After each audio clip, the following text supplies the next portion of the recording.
Driving it home with Patti Vasquez, Patti Vasquez. From global conflicts to greenhouse gases, the folks refusing to wear masks says, and politicians getting caught grabbing ass says, she's driving it home with Patti Vasquez. Ooh, boy. I watched some of those hearing moments. It was I did appreciate something that one of Joan's guests shared, which is the importance of having him testify, of answering those questions, and having that as not just part of the record, because that's a lot of what this is a part of for the electeds, for the people in these hearings, but that this paints the picture of who he is the entire time. What's his name? It's so funny because I don't want to retain too much information because there's so much that's disgusting.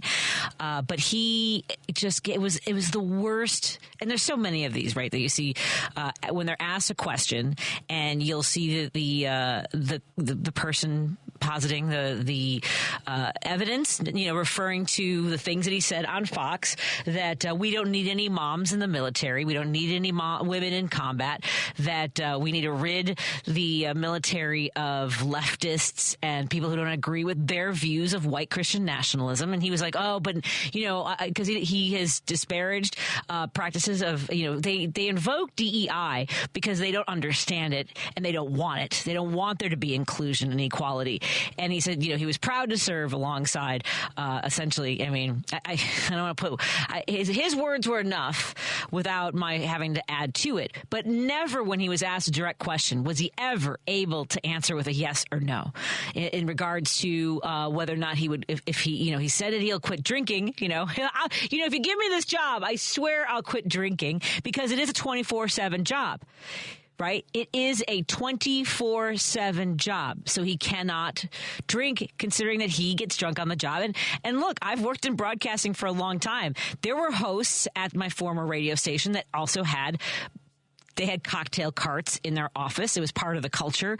I remember one of the station executives came up to me. He goes, "Are you allowed to drink on the air? Because you totally should. We should make sure that's something you do." Like, literally said that to me at one of our office parties. And there was always booze at the parties at that station. So so he was unable to answer the question, will you resign if you do start drinking again? Couldn't answer that question. Couldn't answer questions about his stance on women in the military, that moms don't belong in the military. Was given information that contradicted many of the things he has said as a talking head on Fox News. At any rate, it's I dipped in and I dipped out. I don't know if you guys watched it today. If you did, give me your thoughts. 773-763-9278. That's the number to call or text. Look, some of these things, I had to pick and choose where I spend a lot of my energy, and that's something that I recommend for everybody. If this is something that makes you crazy, you start screaming at the television, take a break. I don't know where I stand on some folks who are having this conversation on social media about whether or not we should be watching the inauguration. I believe I'll be on a plane at that time. Someone was like, this is a moment in history. We should be witnessing it. It'll be recorded. If there's anything I need to go back, if there's anything of, I don't want to say the words interest or significance, because I don't think that's going to be something I'm interested in. So I do plan on traveling. I'll be in New Orleans with my friend Dr. Susana Flores, who we had on a couple weeks ago. She's a psychologist who lives in New Orleans. She's planning to move back to Chicago. So I was like, hold on a second. There goes my free room in New Orleans. I better get down there before she moves back to Chicago. And I decided that Inauguration Day would be the best time to go. I am also planning to go to Los Angeles. I believe I'm going to change those travel plans, but I'm waiting to hear back as to what our friends at Social Change and Executive Todd Belcourt have in mind for the film festival they have scheduled for February 1st or 2nd, I believe. So, but we do have Dwayne Kennedy and Adam Burke will be filling in for me those 3 days that I had scheduled to go there. Next week we have Ken Mejia Beal filling in. We have Elliot Serrano and Adam Selzer. and for my friends who listen. And you're like, I'll fill in for you. I got more dates coming up. I got some work I have to do coming up in February as well. There's a lot going on, a lot of moving pieces. This coming Saturday, I will be in Elkhorn, Wisconsin for the People's March. They have their kicking off at noon. Just a heads up as far as how much the march will be. It's not going to be a long one because it's going to be very cold, and then we will head back to the Democratic Party headquarters there in Elkhorn, and they'll have coffee and warm drinks. And you guys, come meet me in Elkhorn. It's a really sweet town. The folks there for the Democratic Party of Walworth County are incredible. They work so hard. They did a tremendous job in this last election, and I know how heartbreaking it was for them. And we have got to get Susan Crawford, the candidate for the Supreme Court of Wisconsin. We have got to get her on the bench to make sure that we hold the line with Wisconsin, because one of the reasons I go to Wisconsin is that Wisconsin holds a dear place in my heart. I love Wisconsin. I've spent pretty much every single summer since I can remember. I think since I was 2 or 3 years old. Look, my soul is in Chicago, but a big chunk of my heart is in Wisconsin, which was why we created Fibs for Wisconsin, effing Illinois bastards for Wisconsin. And I'm really proud of the work that we did, and there's so much more to do. Let's take a break here, and we're going to check in with the recombobulation area's Dan Schaefer. Speaking of Wisconsin, he'll fill us in on everything that's going on north of the cheese wall. And we'll find out how it's going. I mean, I can't wait to get back to the brat stop. I'm just saying. Oh, it's good stuff. More after this on WCPT 820 Heartland Signal. Oh, don't forget, coming up during this hour, I will be giving away your chance to watch the Sexy Liberal Tour, the Sexy Liberal Comedy Tour from the warmth of your own home. You don't have to travel anywhere. We are going to be giving away each day this week a code for you to watch the live stream, the pay-per-view. So stay tuned for that in this hour. More in a moment on WCPT 820 Heartland Signal. Choose Views with Richard Chew. Right now, what we definitely have to agree on is that we have to stay connected and we have to fight forward together. My life's work has proven to me, beyond a shadow of a doubt, that when we do come together and we fight together to move forward rather than fighting against each other, that we get stuff done. And it sticks and it's lasting. Richard Chew, weekday mornings at 6 on WCPT 820. Hey Google, play WCPT. Streaming Chicago's progressive talk from TuneIn. You're listening to Driving It Home with Patti Vasquez on WCPT 820. I'm very excited. This is the first time this year that we've had a chance to check in with our good friend Dan Schaefer from the recombobulation area. Dan, how are you doing? I'm not going to say Happy New Year because I can't make it sound genuine. Hi. Hey, Patty.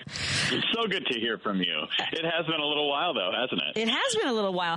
May I ask how your holidays were? Did you have a good time? We did have a good time. We had, holidays with kids is the best. Yes, so, I agree. We had a great time. Yeah. Oh, that's wonderful. I'm so glad to hear that. I've been telling folks, I did a show last weekend, stand-up comedy, and I was like, I refuse. I'm not allowing this to be the way 2025 starts. This is like an extension. It's a 2024. We've got an extension pack from Temu, and we don't have a receipt. I don't know what to do with this garbage that's happening in 2025.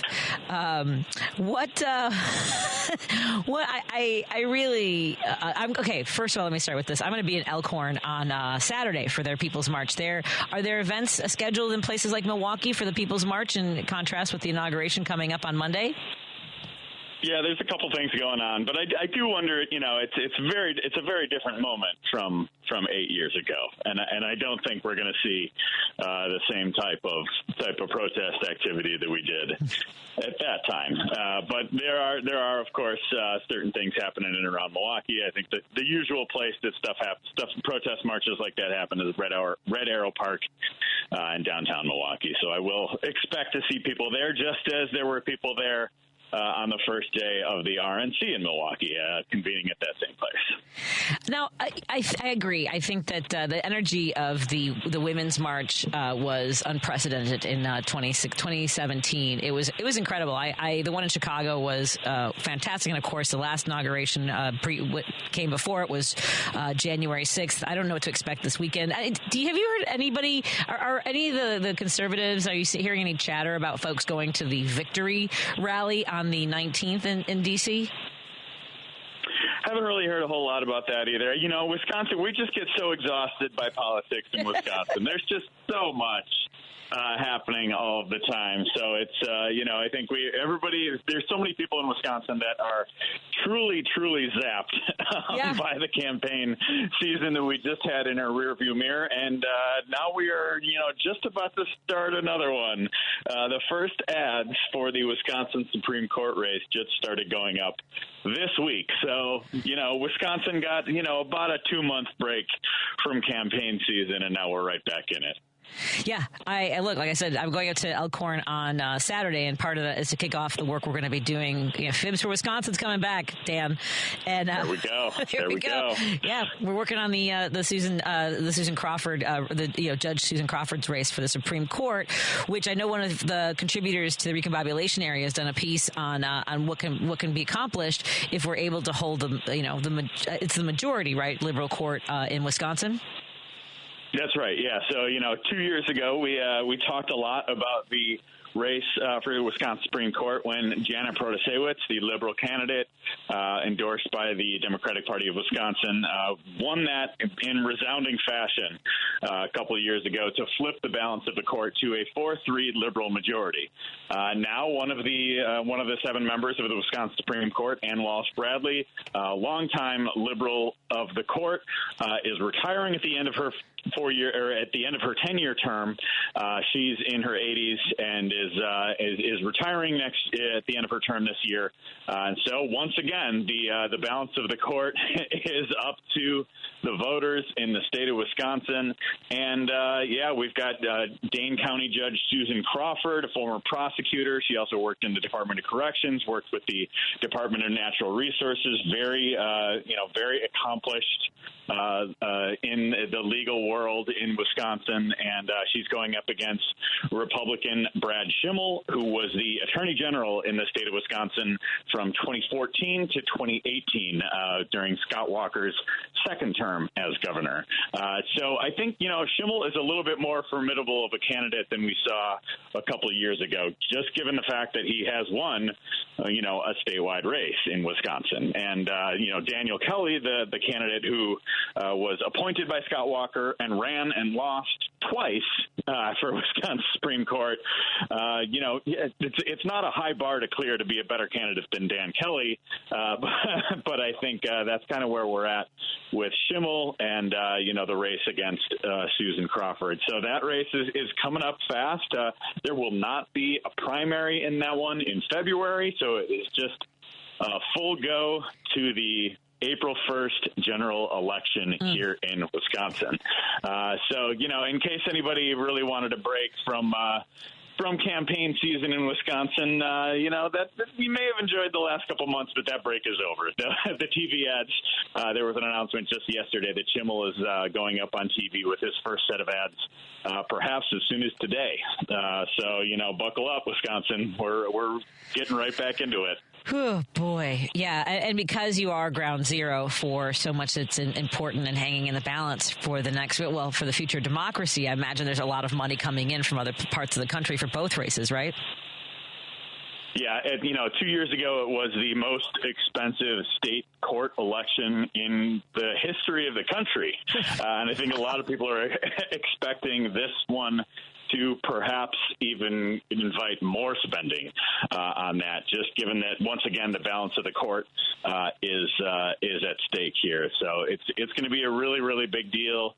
And, Republicans today in Wisconsin advanced a ballot measure to get to ask, voters. They've been doing this over and over again in certain special elections and primaries and kind of off-cycle elections, to put these questions on the ballot that are often very confusing and often kind of redundant to things that we already do. Which is what the case is now. So they're putting a question on the ballot for April 1st, asking if voter ID should be in the state constitution. Well, it's already state law, and there really aren't any challenges to voter ID that I'm aware of in Wisconsin right now. But this is just clearly an attempt to try to boost turnout and get some of those people who voted for Donald Trump in Wisconsin last November to get out to vote for Brad Schimmel in April. So, it's the classic Wisconsin Republican stuff. They're up to their old tricks, just doing these redundant nonsense questions like they did last fall. And sure enough, they're continuing this strategy. And I saw a story out of Ohio today that kind of piqued my interest too. And one of the Ohio's, I think it was like the state GOP chair, or one of their legislative leaders or something like that, kind of admitted to, we're trying to put confusing language on the ballot to try to, get these things passed. And it's exactly what's happening in Wisconsin as well. Yeah, I know that when we were working on the campaigns in the fall, there were people that, what was the other issue that was voted on in Wisconsin that did win, which was you have to be a citizen. It was. Yeah.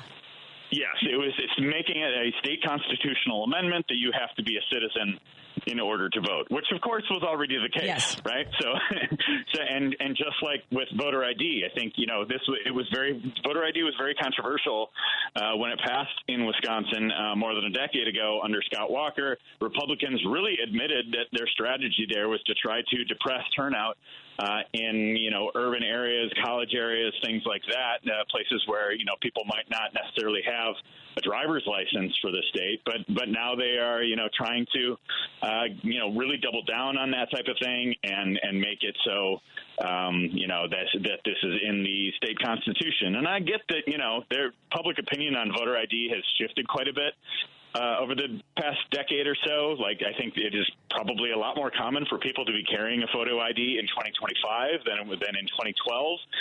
But I think it just goes back to the basic issue of, we didn't have any problems with voter fraud before voter ID, right? It's a solution in search of a problem. And it just goes to the same thing over and over, is trying to just say that any Republican loss is somehow fraudulent. Yeah, I know. It is. It's like watching a snake eat itself, trying to understand the logic of Republicans when it comes to voter fraud, considering quantifiably they have been prosecuted and found guilty of it more than Democrats have in the last several election cycles.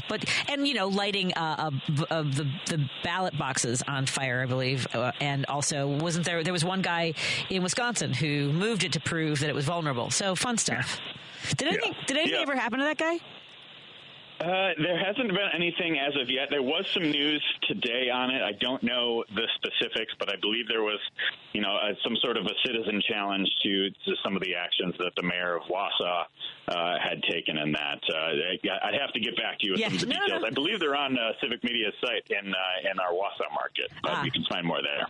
Gotcha. We actually, one of the big parts of the conversation, and look, I've been having this conversation for over a decade, ever since I kind of, found my way into radio, and which is the massive amount of, Republican conservative hate speech that's on in rural areas. That there's sort of this, liberal desert when it goes, where our voices aren't out there. We're not having those conversations. It's, goes from a sermon right into still like a Rush Limbaugh network style conversation, whether it's, Sean Hannity or Mark Levine and all, Candace Owens, whatever it is. Or one of our listeners called and talked about even like local television, that when you go to a hotel in places like Wisconsin or Idaho, Montana, that you're still going to get all the stuff that, if it's not Fox, it's like the local hate speech and fear mongering. Is Civic Media having an impact? Have they been able to sort of measure the growth of listenership and sort of cutting through that a little bit in Wisconsin? Because it's such a great move. Yeah, I mean, I think, Civic Media is still really, really new. Right. And so we're still, I think the data is still out there on that. But I think, we are now in 20 markets, 20 stations across Wisconsin, and reaching a lot of new people all the time. It is, one of those things that you're right. There's not, an alternative there to the right-wing talk radio. And I hesitate to even call it conservative talk radio because it's so some of it is so far off the deep end. But yeah, we've got kind of a lot of different left of center alternatives in various markets throughout the state as well. And I think, look, Wisconsin, I'm not going to say that this is the reason or anything like that, but I think Wisconsin, being the closest of the 7 swing states, Wisconsin voting to the left of Michigan and Pennsylvania for the first time since 1988. Like, I think that speaks to some of the work that the Democratic Party of Wisconsin is doing, and I think to some efforts of independent media, of independent outlets, and independent organizing groups really recognizing in Wisconsin that you have to be engaging people and working on this stuff on a year-round basis and not just parachute in for campaign season. Yes.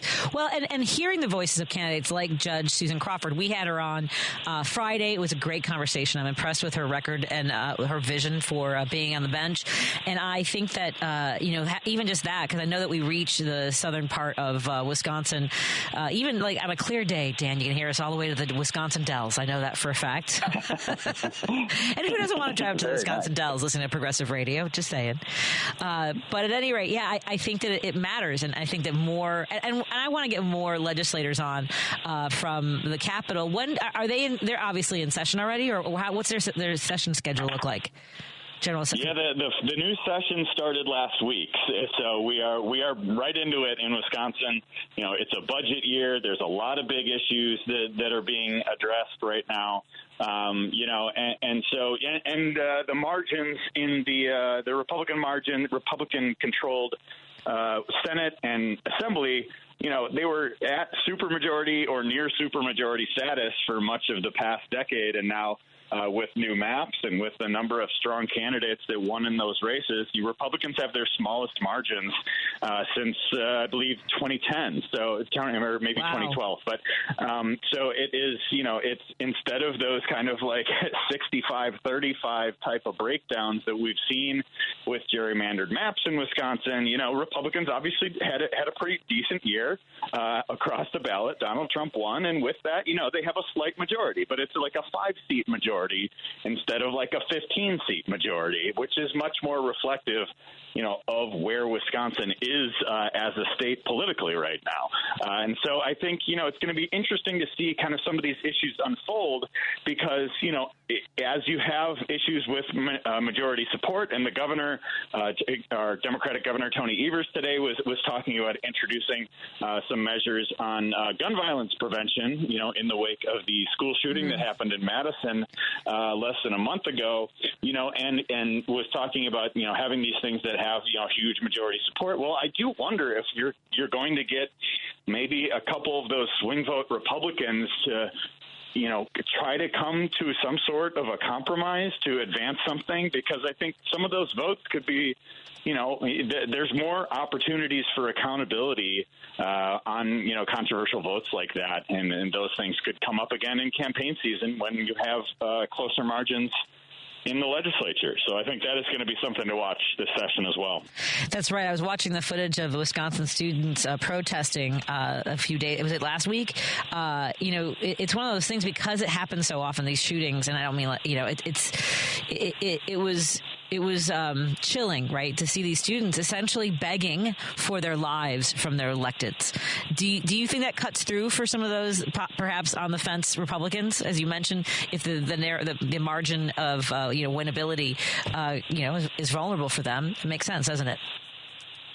Yeah, I think it does. And I think it comes back to, there's been so many different instances over, the past number of years, especially in kind of these past 5-6 years or so under this era of divided government that we've had in Wisconsin with a Democratic governor and a Republican legislature and the inability to get things done. I think so many people in Wisconsin just want to see the gridlock come to an end.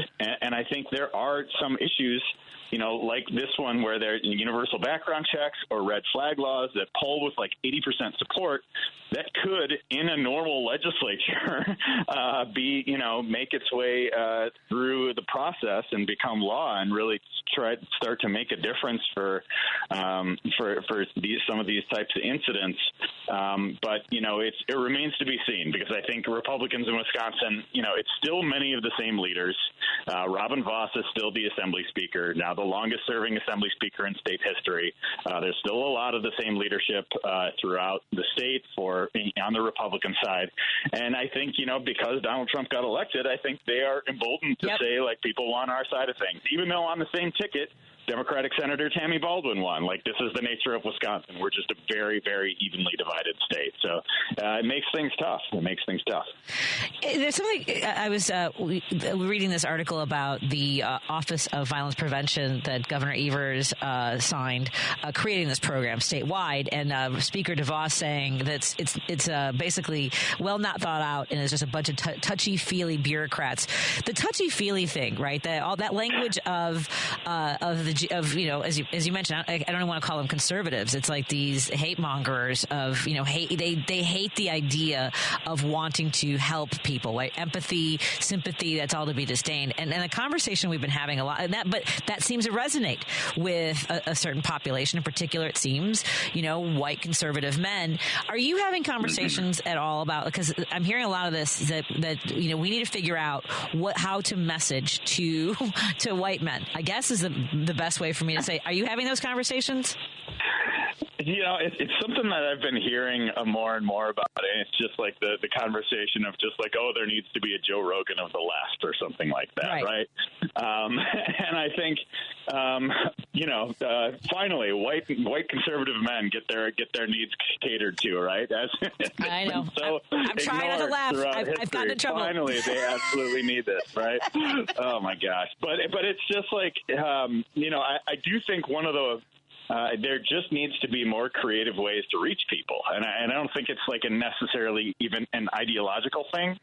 And I think there just has to be more creative ways to reach people, because it's like, there's so many people under the age of 40 or just throughout as the media landscape continues to change that are not getting their news from any traditional channels. Right. And I think, and I think part of why, people are listening to Joe Rogan is not because he's like a political podcaster. It's because he was, a comedian, or he was involved in UFC, or because, all these had these like goofy arguments and conversations about all these different things. I just think you have to give people different access points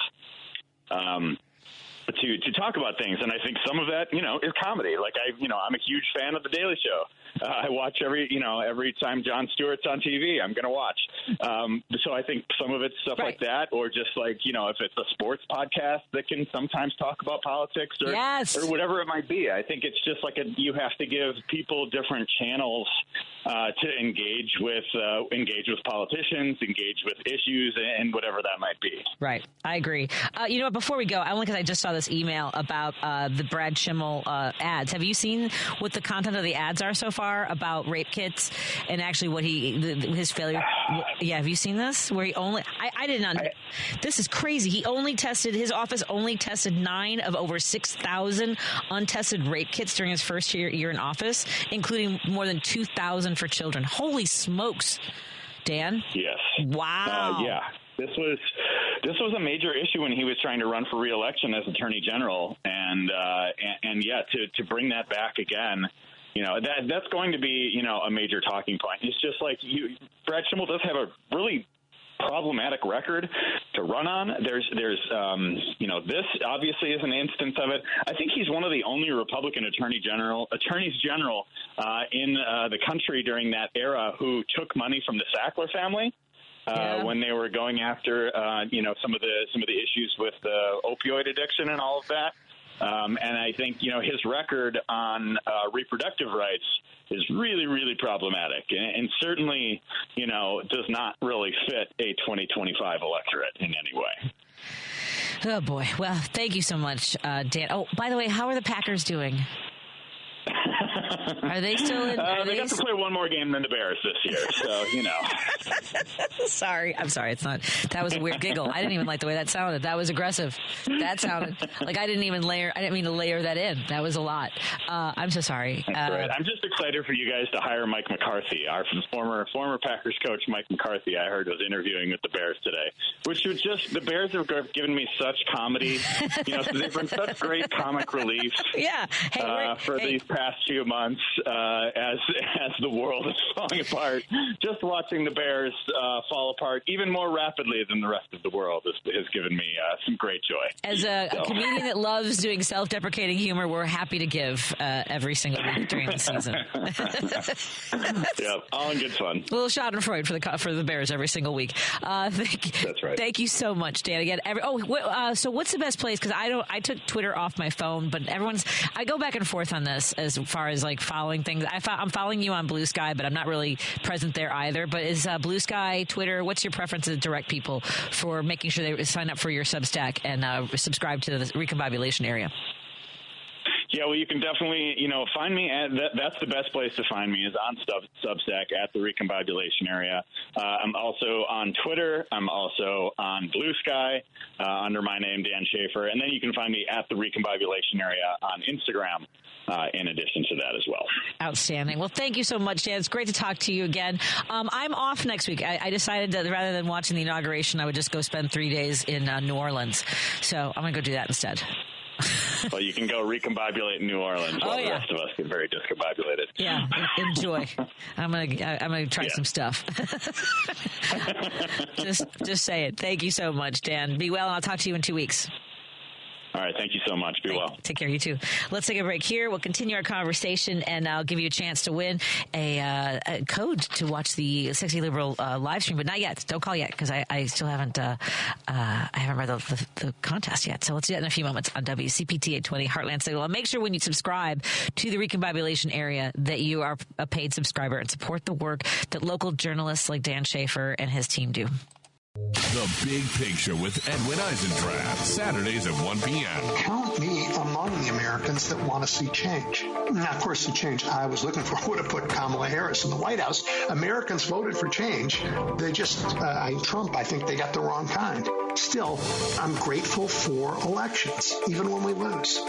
They tell us about ourselves, and we can't ignore that and shouldn't. The Big Picture with Edwin Eisendrath, Saturdays at 1 p.m. WCPT 820, Chicago's progressive talk, where facts matter. You're listening to Driving It Home with Patti Vasquez on WCPT 820.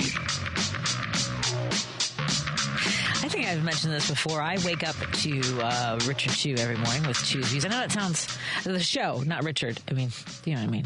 While I'm getting Declan ready for school, man, he gets some really good callers. He gets callers that I don't get. Where are those folks calling from all over the country, getting shy on me? Am I that intimidating? It's just different in the mornings. All right.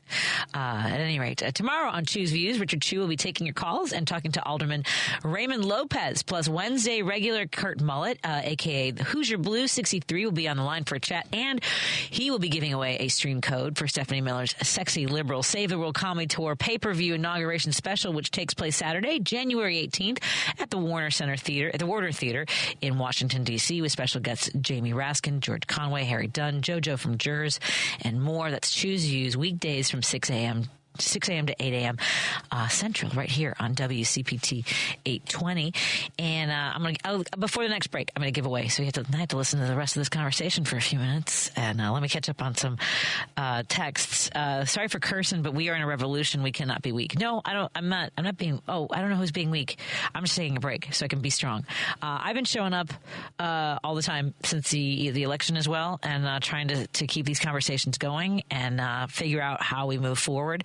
There's a lot, man. There's so much going on in the world, and I'm trying to figure out what I want to grab onto. I think that's the thing, is picking your battles.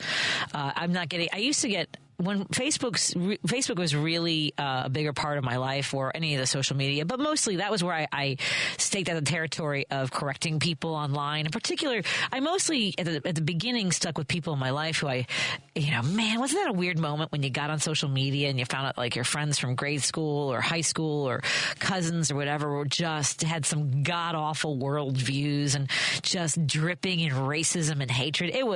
That was jarring. I mean, like there were some folks that I truly had fond memories of from 8th grade, and I was like, look. I mean, some things were better left behind. In other instances, man, I mean, like on the other hand, finding out that people that you were friends with and also had fond memories of were like true champions and warriors and want to get the work done. Like my friend Terry O'Connell, we were friends in grade school, and I have fond memories of hanging out with her. We stayed in touch once in a while. We had a couple of reunions. I know, like in the aughts, it was like 2000, would have been 2009. We had a reunion, and it was always nice to see her. Oh, she does a lot of great work, by the way, in genealogy at the Irish American Heritage Center. So if you're ever there, you might be talking to Terry about your family members over the last century. But online, man, I found, she just has, and not just her, but several other kids. I call them kids because that's how you remember people if you haven't seen them in a long time. But, I've learned to not, react. I think that's the hard part is they want us to react. They want us distracted and vulnerable and angry at things that we have no control over, right? I mean, that's how they operate. They want everyone else to be as angry as they are, and they mobilize, to the polling places through hatred and anger. And look, again, I'm going to say this because I get people that get mad at me and they're like, "This is why you're lumping us all in together." I remember getting into an argument with our newsman at my former radio station, and he was like, "I have a bone to pick with you, Patty." And at the beginning of my show, I had just opened my mouth, and he cut me off. And I went to say, "Hey, hold on a second." He goes, "Let me finish on my freaking fracking show." It was just like, what? I remember how my heart was. At any rate, but if I'm not talking about you specifically, if I haven't said your name and said this is what you're like, and I get that, I don't know if you're just embarrassed or I have my reasons. It's fiscal responsibility, or I heard Joan, and this is true too. Joan said that someone that she didn't realize was a Trump voter. Just said I was raised Republican and I am a Republican, like as though that's somehow set in your DNA. That you aren't capable of listening or having other thoughts. So there's that. Look, there's that. There are a lot of people. I know my reasons.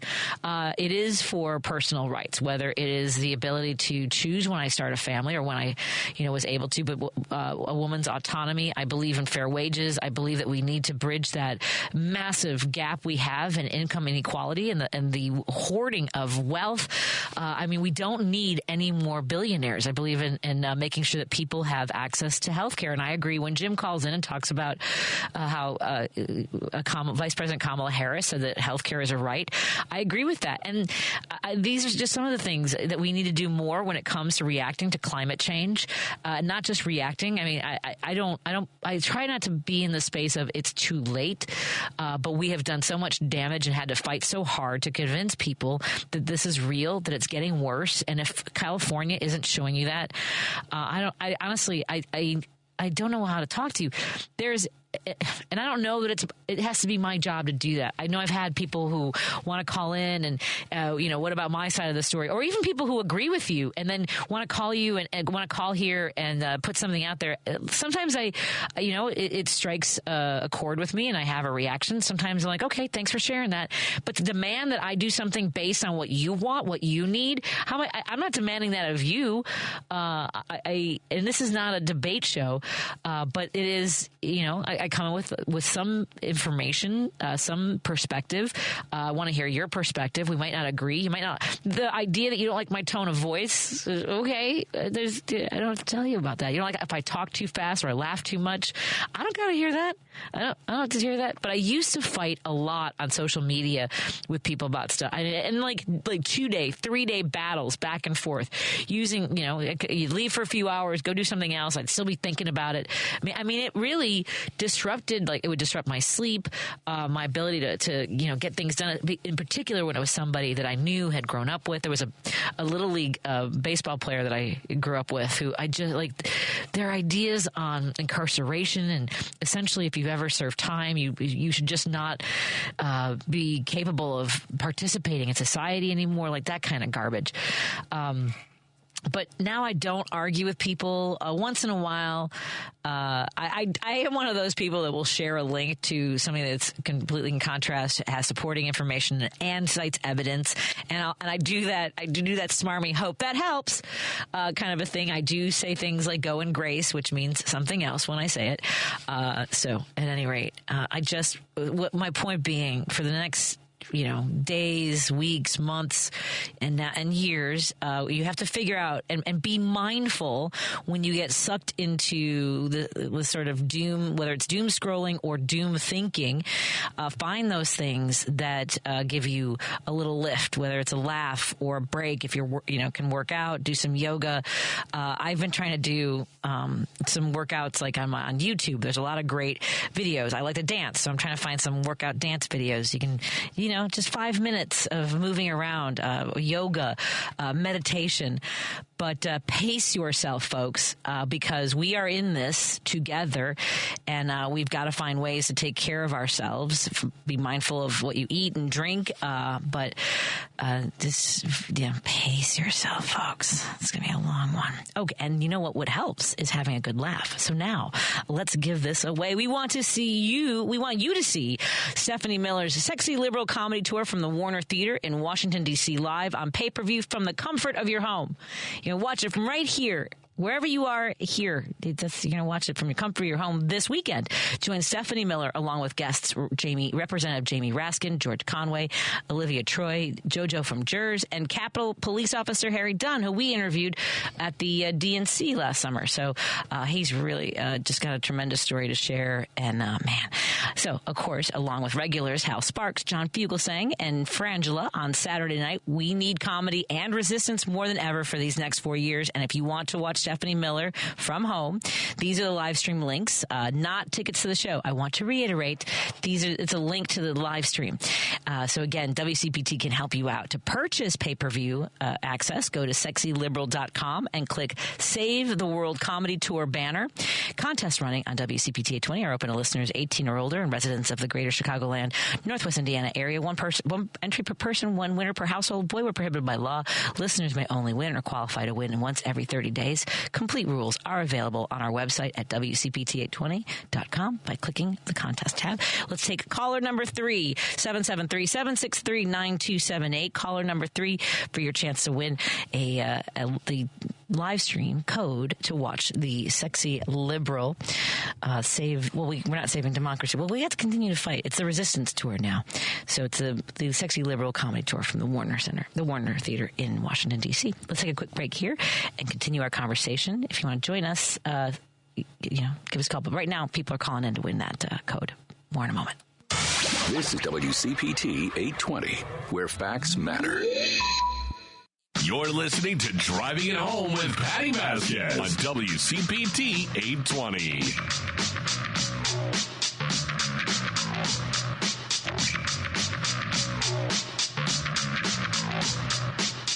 Thank you for joining us as we continue to drive home. Again, our apologies. The video live stream is not working. We are waiting for a part in order to remedy that. So our apologies. The Facebook and YouTube live streams are not available. We'll have that back. Coming up in just a few minutes, we're going to talk to our good friend Matt McNeil. He was like, are we doing video? And I'm like, I have to tell you, it's just by phone. Just phone. At any rate, is it wrong? Has Jim called the other shows today? Because I'm just so, is it wrong? Like, I'm just so used to Jim calling like out of the gate. You haven't heard him today? Did you guys hear Jim on anybody's shows? I need Jim to pace himself, and this is day 2. I haven't heard Jim out of the gate. Just saying. Okay. At any rate, coming up in just a little bit, we're going to talk to Matt McNeil. There's some drama going on in Minnesota with their General Assembly. I was very disappointed in the results of their General Assembly election as well. And one of the texters to Joan's show, Joan was talking about communicating and messaging, and some listeners, some folks in our audience, I think are weary of the constant talk about messaging. But I guess because we have these conversations that this is obviously our form of communication here. And I, as I mentioned in that conversation with Dan Schaefer, I was saying, this idea that Democrats, we do need to figure out what the messaging is that works with the biggest part of the country or the voters that showed up, of white men who that folks like Joe Rogan appeal to more. And I know that there are people who are liberal Joe Rogans, but there's more in that. It's not, again, as Dan mentioned, he's not political. He's done a lot of lifestyle stuff too. He's talked about, he'll talk about sex. He'll talk about drugs. He'll talk about fashion. He's got a lot. He has all the different kinds of guests on, but woven into that, and obviously has emerged in the last couple of years, are things that appeal more to conservatives, like talking about being an anti-vaxxer and using ivermectin and all these other things.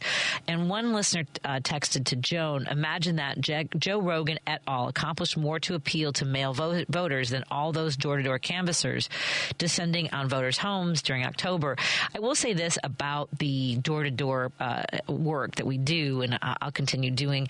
It is effective, and we go to registered voters' homes, and I think that if you look at the numbers in Wisconsin, and how, they did better than some of the other states. They have an incredible leader in Ben Wickler, and I don't know how we could have done more. I don't know what could have moved the needle on the folks that did not show up. But imagine if we hadn't done the work, how much worse it might have been, not just in the numbers that, it was a small margin that Kamala Harris lost by, but the races that were won by Democrats that were very close. And we need to get those folks into office. Breaking the supermajority in Wisconsin was crucial and will be important going down the road. Look, are you guys going to be watching the inauguration on Monday? Let me know, because I will not. I will be. I don't think it's not for me. I do not like. So I will be abstaining. I mean, I don't even know. I don't want to even hear his voice for the next several years, much less as he just gloats. And also, former First Lady Michelle Obama says that she will not be attending. So there you go. She says there wasn't a lot, as far as I saw, in conversation about the fact that she did not show up to President Jimmy Carter's funeral, which I thought was kind of a little bit interesting as well. So I was surprised by that. 312 says, "We are boycotting the inauguration." I agree. I'm with you. Again, pick and choose what gets through, what breaks through your sort of, I guess, your conscience, whatever. Look, a lot of it's going to get through. We're going to be bombarded with madness for the next few years. And I'm worried for a lot of people. I'm worried for, our LGBTQ plus brothers and sisters. I'm worried for people who come to this country for either safety or to, build a better future for their families. I am worried about all the conversations about detention centers and, people like Governor Huckabee buying up 800 acres and they want like 3,000 beds. Follow Jess Piper on Blue Sky, because she does a great job. She's an organizer and a voice of progressivism in the state of Missouri, and she's concerned that this is their path to keep prices down in produce. That you don't want to pay more for your strawberries. Well, it just so happens we have all these people that are here illegally. which is by our Constitution means that we can force them into labor. I do want to follow up on the conversation Joan had yesterday about the prisoners who work as firefighters in California right now. That there is, Dwayne and I and Rob Hines, who lives in Los Angeles and was giving us an update, and he is a former prison guard here in Illinois, and we were talking about how there are places where they take advantage of prisoners, take advantage of this part of the Constitution that you can force someone into slavery if it's for punishment legally.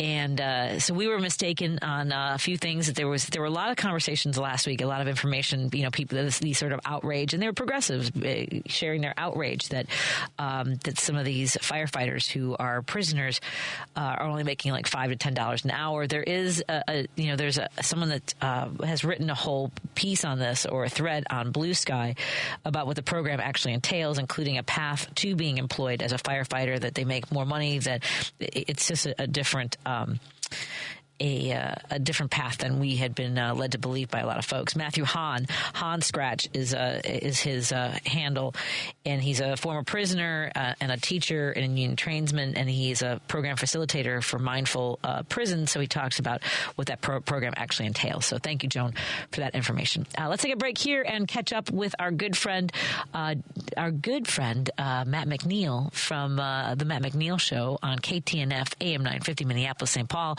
There has been some drama, some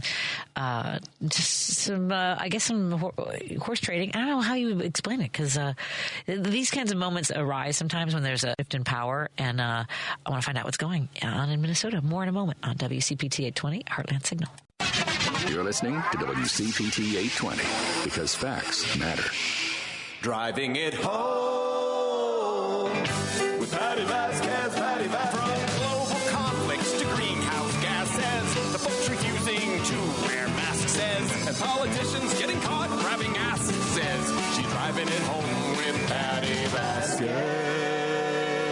Thank you so much for joining us as we continue to drive it home. And now we want to say hello to our friends listening on KTNF AM 950 Minneapolis, St. Paul, the progressive voice of Minnesota, tuning in the evenings. And just so happens we have on the air with us on WCPT 820 AM in Chicago our friend Matt McNeil from the Matt McNeil Show that broadcasts here at 9 o'clock. Matt, I just realized what you meant by video or phone or both, and I realized I didn't set up a Zoom for us to be able to see each other. And I should have done that, and I apologize. I didn't.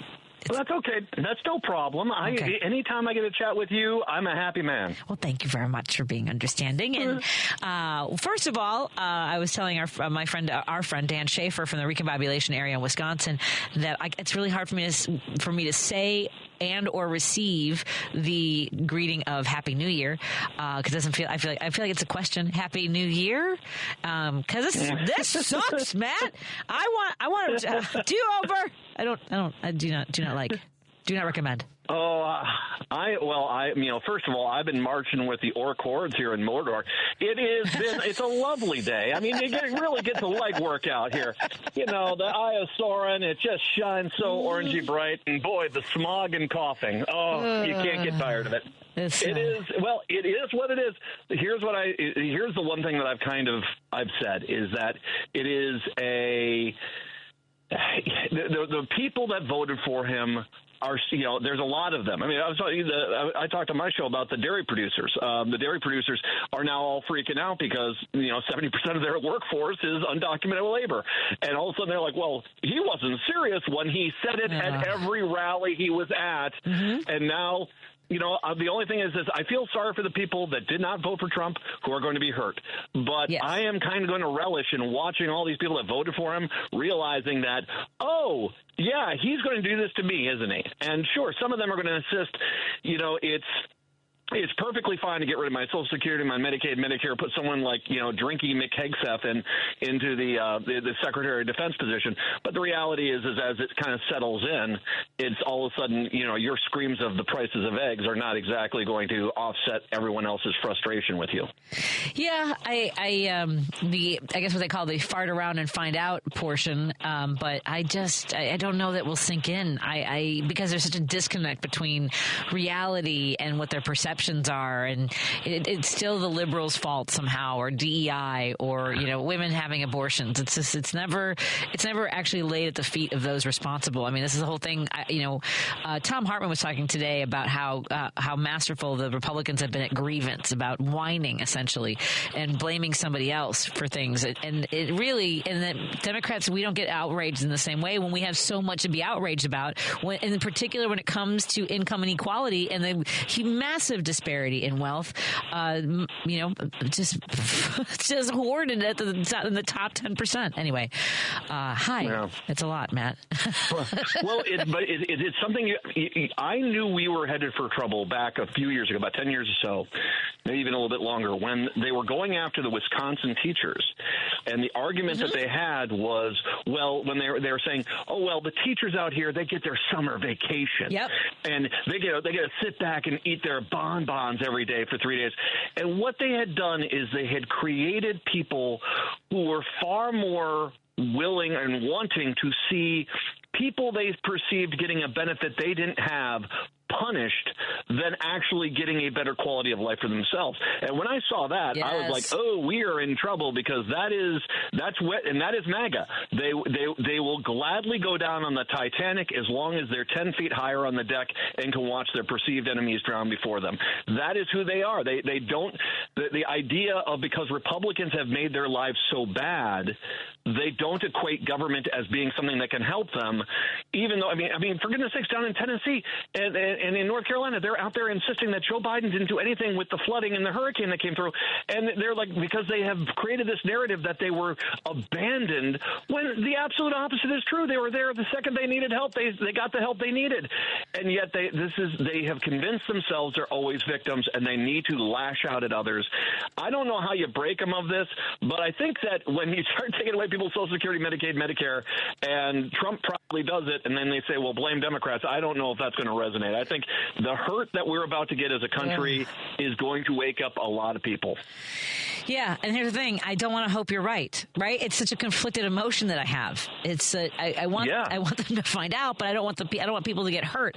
It's very painful. Yeah, and you're right. I remember. So I was covering Springfield when we had a budget impasse for over 2.5 years. It really hurt a lot of people, and it was brought about by a hedge fund billionaire Governor Bruce Rauner. People did the whole thing of businessman. He'll be able to run this state like a business, and drove us into the ground and hurt a lot of people. But I was so surprised. I'll never forget, like, I was in the basement in the media room broadcasting my show, and someone calling into my show telling me bitching about teachers and what they get. And you're right. It was that sense of something was being taken away from them. And as you mentioned, instead of fighting for better quality of life for everyone. So let's get to Minnesota. Okay. So I will be honest with you. I wasn't paying as close of attention to some of the other general assemblies because I was focusing on like Wisconsin, and they broke their supermajority. I did not realize that we had lost some seats in Minnesota. Tell us a little bit about what's going on. All right, so we have to focus on the Minnesota House. The Minnesota Senate, the Democrats are technically in charge. They had, tragically, the Democratic Senate leader passed away from cancer about a month ago, but they've got a special election coming up at the end of the month. It's a solid Democratic seat. The Democrats will retain control of the Senate in Minnesota. The Minnesota House is a different story. There's a tie. We actually have 134 seats in the House, and basically it's 67-67, and this is a really interesting thing. It's only happened once in history where we've had a tie, and that was a train wreck. But now it is really going super train wrecky now in Minnesota. And it's because the Republicans, I want to say the Democrats, or as they're known up here in Minnesota, the DFL did a flanking maneuver which has basically infuriated the Republicans because, let me backtrack a little bit. So this happens, it's 67-67. We end up having a problem. One of the Democrats who won actually was not living in his district. He's an idiot. And so basically there's a residency clause which causes that basically you have to be living in the district for 6 months before the election. He wasn't. Needless to say, he did not. He could not hold the seat. The courts ruled that he was ineligible to holding the seat, and so he resigned. So at that point, it becomes 67-66. So there isn't even though there was an agreement that was in place between the Democrats and the Republicans for a joint management of the House, the Republicans immediately jumped on that and said, no, we're in charge. We're going to create the speaker. We're going to have all the committees and there. Now, there are some other little quirks here, like to pass any bills in the House, you need 68 votes, which means they need one Democrat to join them. I don't think that's going to happen because they're poisoning the water hole at this point. Wow. There was another race. House member Brad Tabke, he's down in Shakopee. He basically won his seat by 14 votes, but there was some missing ballots. Now they got to the bottom of it. They feel as they know what happened, and because these were early cast ballots, they were able to track down the people who voted. And indeed, they actually brought them into court, and they said, okay, enough people here voted for Brad Tabke that he still would have won the seat. The judge came out with the ruling today that indeed, basically, you had, enough votes there. He should be seated. The Republicans have vowed that they will not seat him. Now, this gets even better here. So the Republicans are already saying they're in charge. They're already saying they're not going to seat one Democrat, as well as having the one Democrat that had to resign, even though they had a power-sharing agreement. But there comes this little problem called quorum in Minnesota. To be able to have a functioning House, you need to have 68 members show up. The Democrats basically said, well, if we don't show up, they can't have a quorum. The Secretary of State, Steve Simon, who is when there is a tie, becomes the pro tem speaker for a little bit. He doesn't really have any power. He doesn't really have any agenda. He just can only gavel the House open or closed. He basically does his due diligence. He looks at the state constitution. The state constitution is very clear that it's not number of people that are there. It is the seats. You have to have 68 people there. So that happens. Republicans were then already promising they weren't going to seat Tabke. There's going to be this disadvantage. So the Democrats, the DFL, did a masterstroke on Sunday night. They all got sworn in a private ceremony. They kept quiet from the Republicans. So all the Democrats got sworn in on Sunday night. The Republicans went ballistic, but there is precedent for them to do this. This is something like someone sick in the hospital or something like this. This can happen. So there is precedent. Though this is legit. They've been sworn in, including Brad Tabke, the guy that won by the 14 votes. So the Republicans basically said we still have a one-vote advantage, so if you show up, we're going to force our way. And we disagree with the Secretary of State and the state constitution, mind you. We feel as if we have the power with just 67 votes, so we're going to assert that. Today, what happens? The House comes to order. Secretary Simon oversees it. He does the basic niceties. He does a roll call. 67 people, he says. There's not enough here for a quorum. He gavels it closed. Then comes the theater magic of the Republicans, who basically say, no, it's not. And they apparently got their own little gavel. And they got their own little setup, and they gavelled themselves back into session and appointed Lisa DeMuth, the Republican leader, as the speaker, and then all the committee and the committee chairs, and they basically already put into plan a bill that basically is to remove Brad Tabke and any other Democrat they don't like. Today, so that happened. Wow. That happened today, and yeah, exactly. And the Supreme Court, when Secretary of State Simon looked into the quorum issue, he did find that there was actually precedence that the Minnesota Supreme Court has indeed ruled no, that this is not number of people, it's seats. You have to have the number 68 people there to have a quorum. And he also found that the writers of the Constitution in some places did say it was just a majority of members present versus number of seats. So it's clear there was a difference. When it comes to the quorum, you have to have 68. The Minnesota Supreme Court eventually is going to weigh in on this, and I highly doubt the Republicans are going to be able to hold this. Now, we could end up having a constitutional crisis where, they're screaming, we're not out of order, you're out of order, blah, blah, blah, blah, blah. But there you go. Today, I talked to Jamie Long, who is a representative. He was, I don't know what his official title is, he was the House Majority Leader when the Democrats controlled the House. I'll just call him the Majority Leader just to make the Republicans mad again. But I talked with him today. He said that indeed the DFL is in the process of putting together a law suit to basically take it to the Supreme Court to get this all knocked down. And they're not going to the House. They didn't go today. They all stayed out. I've told them which Arby's across the state of Minnesota they should go to avoid going to the House. I'm hoping they're at the International Falls Arby's today. And they can avoid, they're in mass, they're not going there so that they cannot get 68 votes. They are vowing to stay out of there until the special election to fill that one seat is done in 2 weeks. Then they'll have 67, and all this will get, I mean, my guess is the Minnesota Supreme Court is going to throw all this out. But the crazy part about all this is as Representative Long said, he said, what's your end game here? Because you can't pass a spending bill without one Democratic vote. So you've poisoned that water hole. You're not going to get any of us to vote along with you. Yep.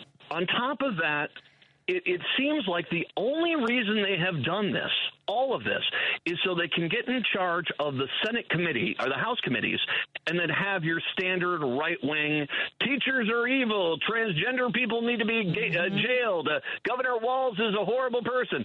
It seems like what they're doing is they have done all this damage to them, to the House, to any kind of working together, just so they can get Twitter moments from committee hearings, and it doesn't make any dang sense whatsoever. Wow, that's a lot happened. I remember, I can't remember what state was it. Wisconsin. There was one where they were trying to prevent a quorum, and Dems were leaving the state. They crossed state lines, so they couldn't be brought back or something like that. So they've got 2 weeks that they have to avoid going to the Capitol. Is what you're saying? Yep, they can. And the Republicans have vowed to recall them, but the recall process in Minnesota is pretty, I mean, it takes like 6 months. I mean, they got to first get 25 signatures. It goes to the Supreme Court for like 10 days. If they feel there's validity, then it goes to a special prosecutor. He looks at it for up to 50 days. If he determines that there is cause, then it goes back to the district where they have to get 60% of or something like 6,000 signatures within each district to say that they want a recall vote. And, it's a mess. So they're not going to be able to recall these guys out of there prior to the end of the Minnesota House session. And once again, you've got a budget you got to pass. I can't wait for the Republicans at the end of this to sit there and look at the Democrats and like, why aren't you guys voting with us? Why do you have an attitude? They've done all this. It really has. They went in there to burn the place down, and because the Democrats outflanked them and got all their members sworn in, and once again, they got a court ruling now that Tabke is the guy, that he's been sworn in officially. They're going to try to remove him, but anything they're doing right now, they're not doing with any kind of legal authority because they don't have 68 votes. They never did.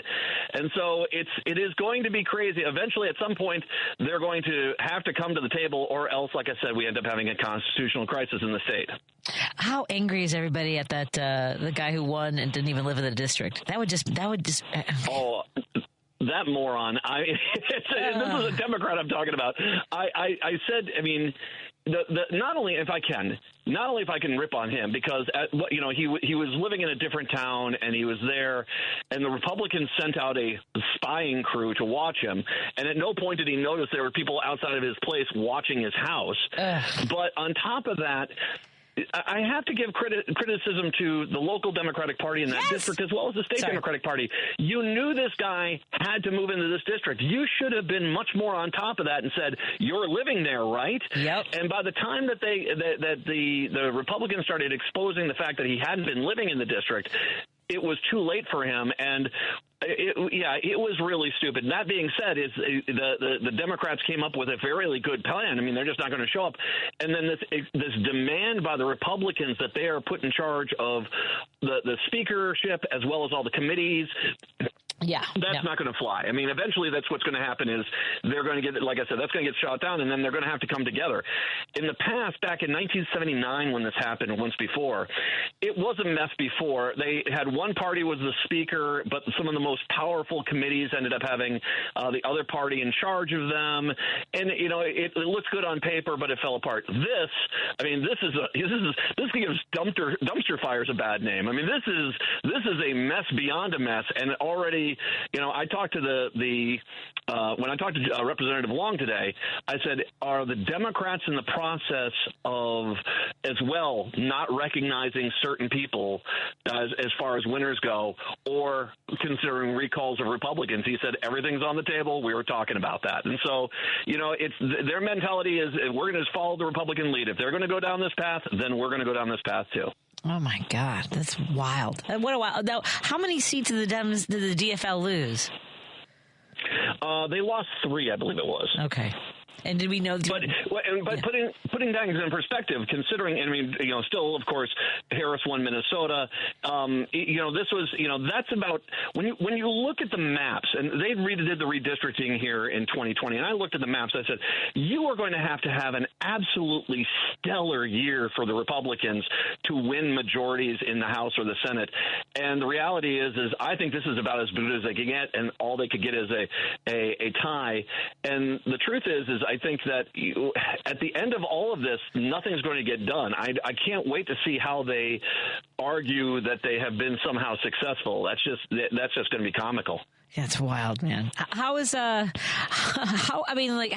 the conversations going amongst liberals when in your, on the air and, the leadership of Governor Walz? I'm just trying to figure out how this all shapes up for Minnesota. Well, I will say this. I think, like every place, there's a lot of apprehension about what's going to happen in Washington, D.C. Yeah. And I don't know about you, but when I look at these cabinet nominees, what I see is people who are basically going to be yes people who are going to fall on the sword, going to do an Oliver North if they need to, and they're going to fall on the sword. And what I can see is what concerns me is to the extent of how far Trump is going to go to basically make his Machiavellian dreams of ultimate power a reality. And if we get to a point where, God forbid, they're sending troops in to start opening fire on the residents of Chicago or Minneapolis or any city, San Francisco or something like that, or if they're basically, removing a governor and putting a state under martial law because how dare you Democrats do something we don't like. I mean, we see what they're doing right now in California with this horrible wildfires that are happening in L.A., and now they're putting demands on concessions from the state before they'll send emergency funding. Can you imagine what any Republican would be like if a Democrat went out there and said, oh, considering your conservative state has these issues, you change this and we'll send down hurricane relief funds? They would destroy that Democrat for suggesting that. Yet Republicans, this has become mainstream policy when it comes to a natural disaster. If it's in a Democratic area, well, we're either not going to send you any funds, or we're basically going to demand that, the Democratic governor resign, or Republicans put in charge. All these all these laws have to be struck down, and then we'll think about helping the victims of the fire. I mean, these people claim to be Christian, for goodness sakes. They are the most horrible Christians. They really are screwing that up. And so, it's it really is kind of apprehensive. In the state of Minnesota, we still do have a lot of good Democrats. We have, of course, Governor Walz, Peggy Flanagan's the lieutenant governor. You have Keith Ellison as the attorney general, who's a pretty solid attorney general. Secretary of State is Steve Simon, who's the best secretary of state in the country. Julie Blaha is the state auditor. So the Democrats control the state offices. And frankly, I don't think this power play with the House, the Republicans, is going to play to the masses like they think it's going to. I really don't. I think, and we already can say this, if we do have an election in 2026, it's not going to go well for the Republicans. But I think even in a state like Minnesota, where you have these Republicans out there just being belligerent jackasses for belligerent jackassery's sake, that I think that's really going to drive their results off the cliff. Oh, man. Yeah, we got to knuckle down and make sure that we, at the state level are doing everything we possibly can. Unfortunately, we have Governor Pritzker in between us, Governor Evers. There's just so much work to do. Now, I saw that you're working out. I'm trying to get back in shape because I feel like I can't afford to be, caught off guard in any way over the next 4 years. How are the workouts coming? Because I know that you've been taking care of yourself and doing better. Yes. Yeah, because we're a few years back. And by the way, for everyone there's going to be a test at the end of the show about everything I just said. Make sure you took notes. I hope you did. 2 years ago, I had a drunk driver hit me and broke my back, and it has been a slow recovery. But no, it's kind of one of the things which I've just really been pushing on, because it's funny because I think I used to work out for vanity's sake, to try to work out. But now there's part of me, most of the time I'm working out, it's like I'm 56. I need to make it to my I want to see my grandkids. I want to see all this stuff. So there is much more of a purpose to it. And since I did that, it's actually been a lot easier for me to do. So, I mean, it's kind of one of the things, once I lost the attitude of I'm doing this for any kind of vanity reasons, I'm doing this mainly just to show you can break my back. I'm not going to quit. Yeah. I'm not done yet. Let's just put it that way. And so it's actually been a little bit easier that way. Well, you're inspiring me to get off my ass too. Just want to let you know from posting those By the way, did you get the calendar? Oh my God! I'm sorry, I haven't had a chance to tell you. Yes, a beautiful Minnesota. I love my KTNF AM 950 calendar. I asked for your address too, and I just got to send you a card because we don't have anything as cool as that. And I still owe you a shirt. Well, all the things. I took all the photos in that. I know. I didn't see Before that. anyone said anything. What? Okay. So this was the weirdest thing. Okay, this was not on my bingo card. So we have COVID, right? And I don't know if you remember back in 2020, everyone's like, "What do we do? What do we do?" And the guy said, "Well, the state parks are open. None of the buildings are open, but you can go into the state parks for free." Oh. And so I decided, as opposed to just sit in my house the entire time, I took my kids and we went out 5-6 times a week and went hiking in parks. And I started taking pictures. And at the end of it, I mean, I think a lot of radio stations were having trouble because we lost a lot there as far as clients and stuff like that during the whole thing. And I said, well, maybe we should do a calendar as a thank you for people helping the station. And that was 5 years ago, and this is my 5th one, and I just love doing it. It's a lot of fun. It is another testament, even more, I think, than being physically fit. I can say this: find yourself a hobby and do it, because I have had so much joy out of just going out there and taking photos of nature and stuff like that. I really do enjoy that. Well, the photos are fantastic, and folks, make sure you can, catching Matt McNeil here on WCPT. You can hear the full show. Where can they pick up the podcast, the full show, Matt McNeil Show? I would love that. You can get the podcast. Of course, you find me on my social media, including Blue Sky. I'm on Blue Sky now, Matt McNeil Show. Facebook, it is still is for a while at least. Matt McNeil Show, Progressive Citizen X. On Threads, it's Matthew McNeil 1, and then on Mastodon, I am there under Matt McNeil Show. You can find it there, and of course, the mothership for me is AM 950 in the Twin Cities. You can find that. But I got news for you. I'm going to be coming back to Chicago before too long. You know that? Ooh. And I'm going to come down there. I mean, we got to figure out the timeline, but I'm coming back down to Chicago, and I definitely got to stop by your show. Yes, please do. We would love to have you, and I'd love to grab a super dog or something, maybe a Gale Street, maybe some ribs at Gale Street Inn or something like that. I'm not going to fight any of those suggestions. It's Matt McNeil. Thank you, my friend. Let's talk in a week or two as things shake out. I guess you said it's 2 weeks for the next the special election, so I want to find out what happens. But if things pop, let me know. We want to catch up. You got it. No problem. My pleasure. Thank you very much. And have a nice night there, Chicago. Thank you. Have a lovely evening, my friend. Thanks, Matt. Yep. Let's take a break here. When we come back, we're going to talk to our friend Kaylee Peterson from Idaho. Remember, she was running for Congress. We want to find out how things are going for her in Idaho and if she continues to organize to make sure that folks are involved. Let's see how things are going. I want to go to Idaho. That's pretty, too. But, man, those photos that Matt took were spectacular. So let's take a break here and catch up with Kaylee in a moment on WCPT 820 Heartland Signal and KTNF AM 950 Minneapolis, St. Paul. Chicago's Progressive Talk, WCPT 820, where facts matter. You're listening to Driving It Home with Patti Vasquez. In your communities, in Chicago. On WCPT 820. And, of course, across the country, we just spoke to our friend Matt McNeil from Minneapolis. We had Dan Schaefer from Wisconsin. And now we have Kaylee Peterson out of Idaho. Kaylee, how are you doing, my friend? I am well rested and ready for the next year. How are you doing, Patty? Well, neither one of those things. I don't think I can't say either one of those things with a full throat, full chested way. I don't know if I'm fully rested. I don't know if I'm ready, but I appreciate your commitment to that. For folks who are catching up on our conversations with Kaylee Peterson, she ran for Congress out of Idaho, and Idaho has decided to be basically ground zero for what happens next when it comes to loving who you want to love. Tell us what's happening, Kaylee. Oh, my goodness. It just never stops. One of the very first action items was to print a bill that would officially make same-sex marriage not valid in the state of Idaho. So it redefines marriage in order to specifically exclude our LGBTQIA community. So in Idaho, same-sex marriage was banned in 2006 as part of the Defense of Marriage Act. So have you got a handle on what their argument is as to why I guess they're asking for the decision by the Supreme Court that Obergefell and Hodges that any state banning same-sex marriage violates the 14th Amendment. So I don't know what their argument is. Have you heard anything about what they're trying to basically present ultimately to the Supreme Court?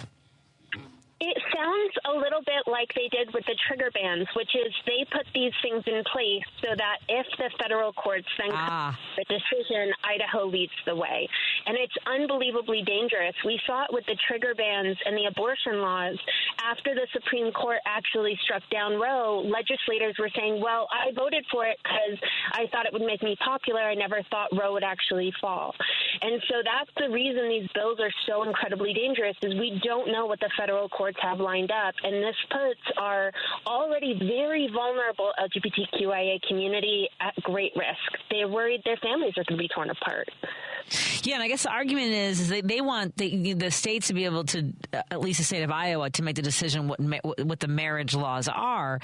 This is just so frustrating, but of course, I mean, there are things. I know there's one at the federal level now as far as a ban on trans athletes participating in girls' sports. I believe it specifically, and I'm sure that this is going to be happening all over the country.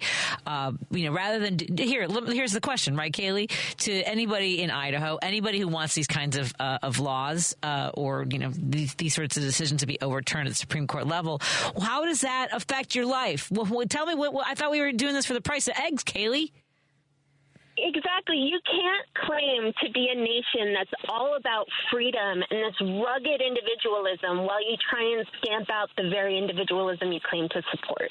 And it's just, not only is it wholly un-American, but at the same time, when I talk to rural communities, they're worried about their kids going to school. They're worried about paycheck to paycheck. They're worried about how they're going to afford their health insurance, which then denies them if they get the increasingly common rates of cancer going on. I mean, these are not the issues that the American public are dealing with on a daily basis, and it's such a distraction, and it's so damaging to the people who live it here. How are the liberals, how are the Dems doing in Idaho? I mean, I think that this is the kind of thing where you know that you have to show up. You have to, people like you need to run to have these conversations, to elevate the messaging of how Republicans are not doing anything to make your life fundamentally better or protecting your actual rights. What kind of conversations are you having with fellow Democrats in Idaho?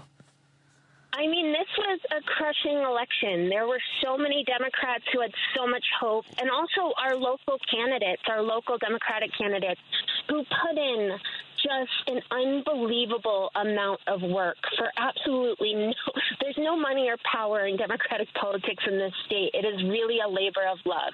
So I know that there was a lot of just exhaustion and wondering what's next, but I think we immediately go back to the drawing board, and I think I've been really, really lucky to work in the rural communities and to see where a lot of our issues are, where our messaging isn't landing, how we're having difficulty getting to certain communities with important information and education.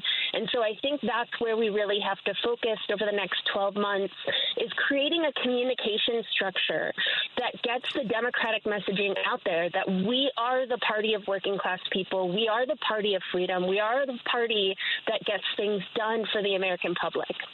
You mean you don't think that limiting flags in Idaho public schools is getting something done? This is the other thing that they're working on. What?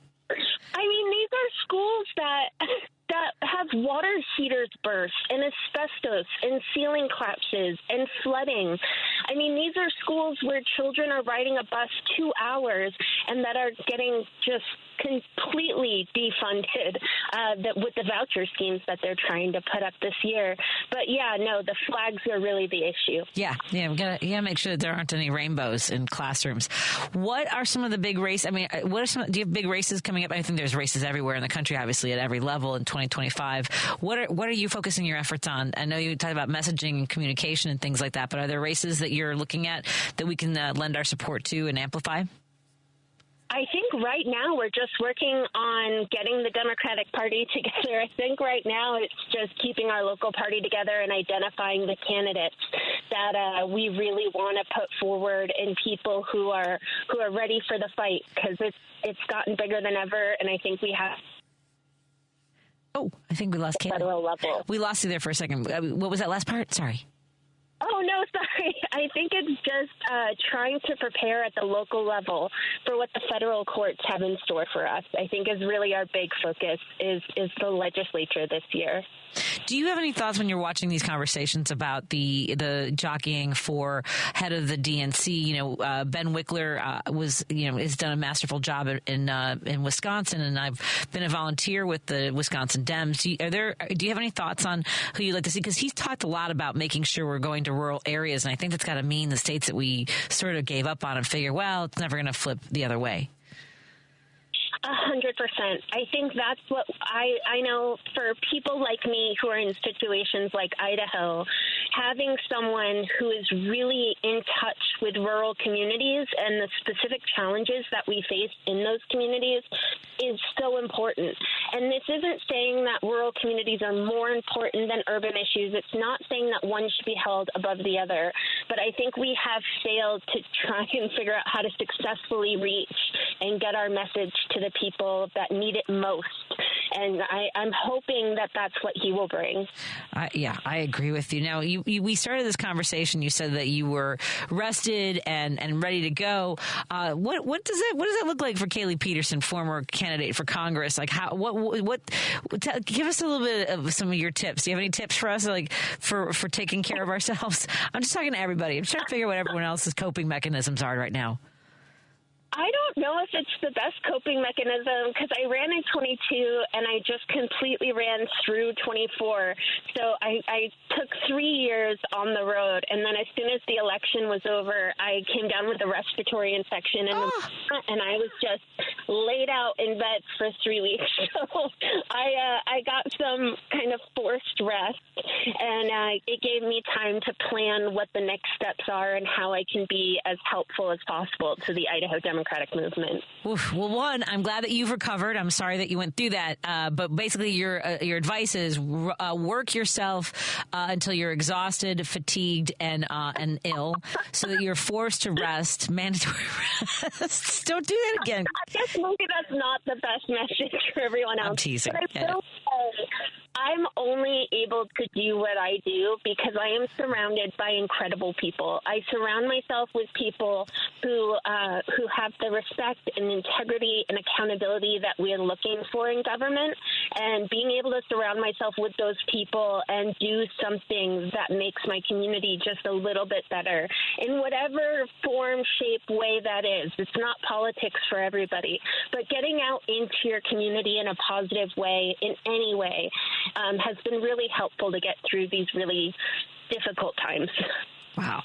Is there anything that you see the Republicans and your governor, I mean, the General Assembly and at the executive level that, I see that, he's touting like affordable housing as one of the initiatives. Is there hope that there's I don't know, because it sounds like they really just want to do the marriage equality or the marriage equality overturn. And are there any lights of hope in Idaho when it comes to the policy of the Republicans? I am very concerned. Affordable housing is fantastic. I mean, we are an incredibly quickly growing state, and so housing is a huge issue right now. But I also know that he's making recommendations that would cut funding for childcare, which is something that is unbelievably difficult to get. It's something I became a stay-at-home mom simply because I couldn't find affordable childcare. So it's really personal. And the issues that are coming forward just are not issues that will make my state any safer or increase the quality of life. Oh, man. And one of the big things that Donald won on was immigration, and we have to make sure that we have to round all these folks up and put them in detention centers. And some folks, I guess there are some people who voted for him that were like, well, I didn't think, I'm a business owner, and our industry relies on cheap labor, and undocumented workers.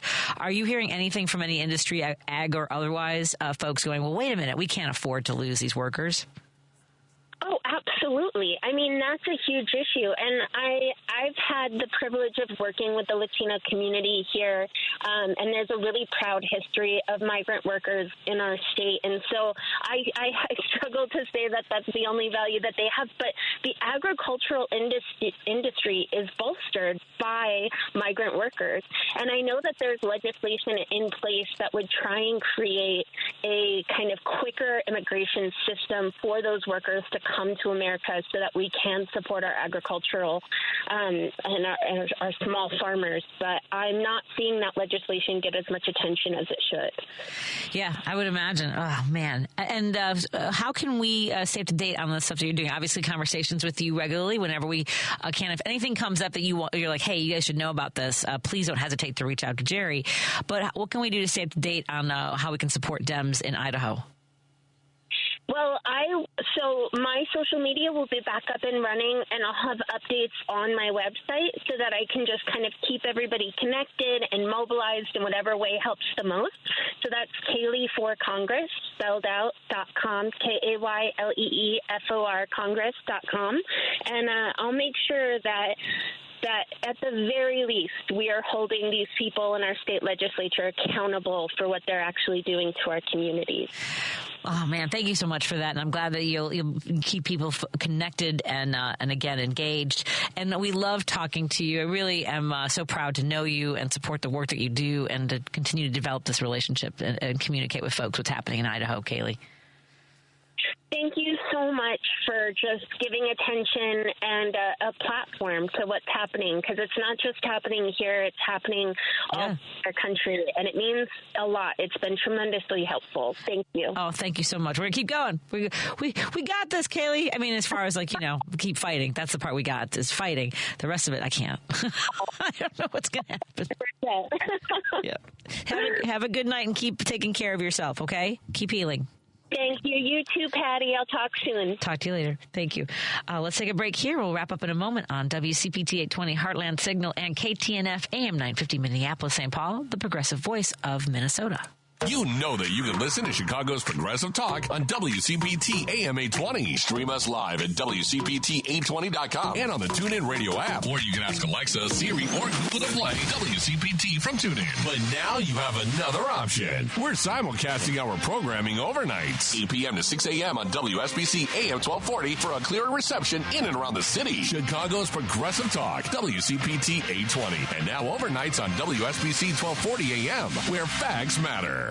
Because facts matter. You're listening to WCPT 820.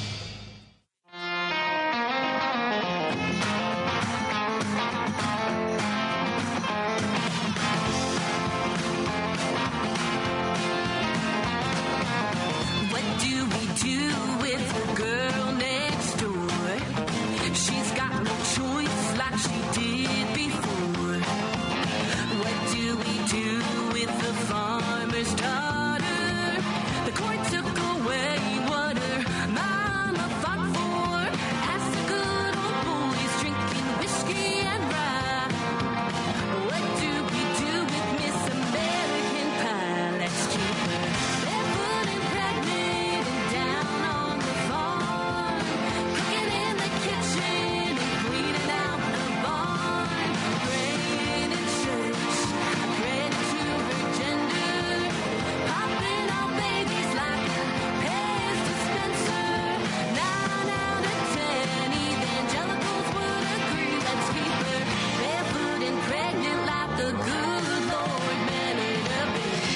That is Gwen Levy and The Breakdown. Gwen's going to join us tomorrow. She's got some events coming up that we want to tell you about. And we also connected today about joining us for getting out the vote for Judge Susan Crawford, who's running for the Supreme Court of Wisconsin. And she is going to be, I think she's headlining an event on Thursday in Nashville. She's performing at the Nashville Women's March. On Tuesday, she'll be in D.C., Washington, D.C. on Saturday to headline an anti-inauguration fundraiser. So we'll talk to Gwen Levy and find out. She's got a new album coming out soon because I know they were in studio cutting that one. I also want to remind you guys that you can go to you can go to the website for Stephanie Miller's hold on a second, the Sexy Liberal Comedy Tour. We'll be giving away more codes tomorrow, Thursday and Friday. Thursday, Ben Cominos will be in studio filling in for me. I'll be down in Champaign, Illinois, doing an event for the Rotary Club. I don't like to go on the road in the winter in the Midwest. I don't like to be on the road, but I'm hoping I might just take the Amtrak because I like taking Amtrak. But at any rate, I'll be out of studio on Thursday, but then Ben Cominos is going to guest co-host with me. Ben Cominos is the host of Outside the Box on in Appleton, Wisconsin, and I look forward to hanging out with him on Friday. We're also going to go see Dwayne. We're planning to go see Dwayne Kennedy at the Lincoln Lodge Friday night on Milwaukee Avenue. Dwayne's doing a show. Remember, we talked to Rob Hines, who is another comedian from Chicago. He'll be in town, so it's his birthday. So if you want to come out and see Dwayne on Friday, we'd love to see you at the Lincoln Lodge. I also want to remind folks that that do I have another show coming up? Oh, I don't know what I was going to remind folks about my show. I want to thank folks who came out to Babs Comedy Club this past Saturday. We had a wonderful show, sold out show. They were bringing in chairs from the basement in order to let people sit down because we had standing room only. And I want to thank the folks that have been going out to see Dwayne. Dwayne's sent me some pictures with listeners who came out to the show in Kenosha as well as his show at CG. So thank you so much for folks supporting us. Really makes a big difference. You have no idea. So I really thank you for that. Roosevelt's calling in. Roosevelt, what's on your mind, my friend? Real quick, I just want to, it's an entertainment question for you. Sure. What do you think about Carrie Underwood singing at Trump? Well, look, do you think I'm sorry, it's a two-part question. Two-part question. Okay. Do you think more artists, singers, you name it, entertainment field, do you think they're going to start bending the knee or deciding or doing, because it didn't happen the first time around. They stood away from him, basically. Well, but he still had to have, somebody must have performed it. I don't know. I don't remember who performed at his inauguration. Apparently I didn't hold, I didn't Kid Rock? Was he Kid Rock? At the inauguration? I don't think that he did. I know he was at the RNC. I don't know if he was. Yeah, I know Vanilla. Go ahead. What's his name? Vanilla Ice. Didn't Vanilla Ice do something? I don't know. Maybe I'm mixing them up. Let me see. I'm trying to figure out Trump inauguration 2017. I know Antonio Sabato and the guy from Happy Days. Chachi. Didn't he speak at both those guys? Because they're stone Republican. Yeah, really. Let's see. I'm pulling... And John Voight, Kid Rock. But I don't know if Kid Rock sang. I think he did. He did something. No, at least here was the lineup from January of 2017. President-elect Donald Trump's inauguration is now just a few days away. Thus far, names like Three Doors Down, Toby Keith, Big and Rich, Jackie Evancho, members of the Rockettes, and a handful of others. For comparison, at Barack Obama's 2009 inauguration was Aretha Franklin, Yo-Yo Ma. Yeah, I know. Itzhak Perlman. Didn't even. Yeah, the United States Marine Band, the San Francisco Boys and Girls choruses. Anyway, and then at the second one was Beyonce, to St. James Taylor. Man. Yeah, the Brooklyn Tabernacle Choir. But at any rate, no, I mean, look, as far as Carrie Underwood goes, and anybody, a lot of people, I've never heard her have an issue with Donald. I've never heard her complain. I'm sure that he's played her music at his rallies. There were other artists that were very upset, including like Celine Dion, mocking him for using her music. There were cease and desist by other performers. I've never heard heard anything from her. Like, I don't want you using my music. And here, her manager, a lot of people around her who suck at the teat of a successful performer, and they want more money. And, this makes a lot. I mean, MAGA wants, they show up to these concerts and they want their money. There are people who are like, it doesn't matter what the politics are. Like Michael Jordan said, Republicans and Democrats buy gym shoes. So I don't think they care. Yeah. Not only they care, they want the money, they want the profile, they want that to be a part of their story. Especially if he becomes a dictator, and they're on the right side of that, I guess. Yeah. I was just wondering what your take was and shrugged. What you shrugged. Yeah, I shrugged when I heard that earlier today. I was like, hey, hey, Patty, I'm sorry to interrupt you again. I didn't know she was only 41. Oh, she was older than that. Well, yeah, but I mean, like, how long ago wasn't she one of the? Whoa, what was that? What was that noise? You washing the dishes again? No, that's my pan got real hot, so I put a little water in it. Here's one of the things I think I've talked about before. I'm super sensitive to sounds, especially when I have the headphones on, and it goes right into my into my brain pan. But no, she was on America's Got Talent, like one of the early seasons. So I mean, that's not more than 20 years ago. So I don't know. I try to think about age too much, I guess. Yeah, but again, I just shrugged when I found out she was singing. Are you gonna? My turn. Are you gonna watch the inauguration? I don't think so, because you know what? I've seen this before. It's gonna be doom and gloom. The whole thing is repetition. Yeah. And I don't know if Melania is gonna pull the same trick that she did last time, try to look like Jacqueline Kennedy. Yeah. Well, I love the part where that was the first time we saw the big smile, and then like when he turned around, she like did the and dropped the smile. I gotta run.